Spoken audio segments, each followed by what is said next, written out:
வணக்கம் இந்தியா. இன்று ஒரு தகவல். இன்றைய தினம் இந்த கிரெடிட் ரேட்டிங் கம்பெனிஸ் எல்லாம் பாத்தீங்கன்னாக்க ரேட்டிங் கொடுக்குறாங்கல்ல, அதனால கார்பரேட்டுக்கு வந்து பாரோயிங் காஸ்ட்ல எப்படிலாம் அஃபெக்ட் ஆகுது, அது எந்த மாதிரியான ஒரு சாதகமான சூழலை இன்வெஸ்டர்ஸுக்கு முதலீட்டாளர்கள் கொடுக்கிறது என்பதை பார்ப்போம்.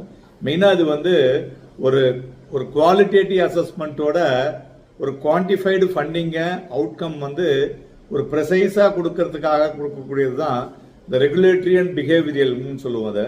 ஸோ இந்த ரெகுலேட்டரி பிஹேவியரில் நிறைய சேனல்ஸ் மூலியமாகவும் இன்புட் கிடைக்கும் உங்களுக்கு.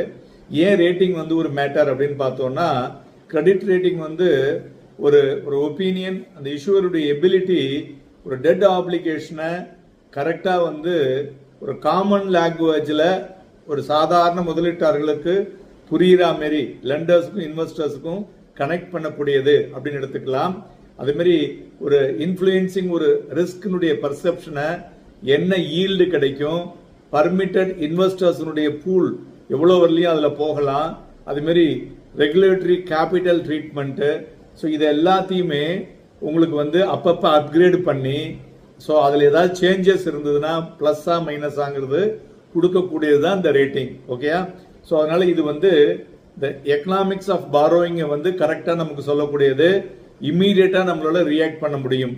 ஸோ இதில் பார்த்தோன்னா அந்த spread, yield, access to the market, இது மூணுமே ரேட்டிங் கம்பெனிஸ் வந்து ஒரு டைரக்ட்லி அவங்களுடைய பாண்டு லோன் பிரைசிங்லேயோ இல்லை வந்து வேற வந்து அவங்க டிஃபால்ட் ஆயிருந்தாலோ இல்லை வந்து ஹையர் பர்ச்சேஸில் பணம் எடுக்கும் போதோ அதற்கு தகுந்த மாதிரி ஒரு லெண்டிங் டேர்ம்ஸை கொடுக்கக்கூடியது இந்த கிரெடிட் ரேட்டிங் சொல்லலாம்.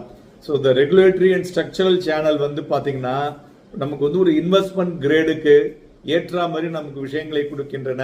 பிளஸ் இது வந்து ஒரு சிக்னலிங் மாத்திரம் இல்லாமல் ஒரு பிஹேவியரியல் ஆஸ்பெக்ட்ஸையும் நமக்கு கொடுக்குது. ஸோ அதனால ஒரு இன்சூரர் வந்து அவங்களுடைய ப்ராஸ்பெக்ட்ஸை கிரெடிட் ரேட்டிங்க்கு தகுந்தாற் போல் கம்மியான இன்ட்ரெஸ்ட் ரேட்டுக்கும் வாங்க முடியும். கிரெடிட் ரேட்டிங் வந்து ஒரு ஒரு A+ ஆர் A- இருந்ததுன்னா கூட விலைக்கு வாங்குவாங்க. AA+ங்கிறது ஒரு தம்பு ரூலுங்க. அதில் இருக்கிறது பார்த்தீங்கன்னா அவங்க வந்து ஒரு 8%, 8.5%க்கு மார்க்கெட்டில் பணத்தை வாங்க முடியும். ஸோ அதுதான் இது வந்து கொடுக்குது. ரெண்டாவது வந்து ஒரு குவான்டிஃபையிங் இம்பாக்டையும் இது மூலியமாக பார்க்க முடியும். அதனால இண்டிவிஜுவலாக பார்க்கும் பொழுது மானிட்டரிங், ரேட்டிங் டிரைவர்ஸு, அதே மாதிரி இந்த ஸ்ட்ரெஸ் டெஸ்ட் இருக்கு பார்த்தீங்களா, அந்த டெஸ்ட்ல வந்து அவங்களால எந்த அளவுக்கு பாஸ் பண்ணுவாங்க அப்படின்னு பார்க்கறது, அப்புறம் அவங்களுடைய ஃபண்டிங் சோர்சஸையும் கரெக்ட் பண்ணி பார்க்குறது, இது மூணு மூலியமாக நமக்கு வந்து ஒரு ரேட்டிங் மூலியமா ஒரு பெட்டர் இன்புட் கிடைக்குது. நன்றி.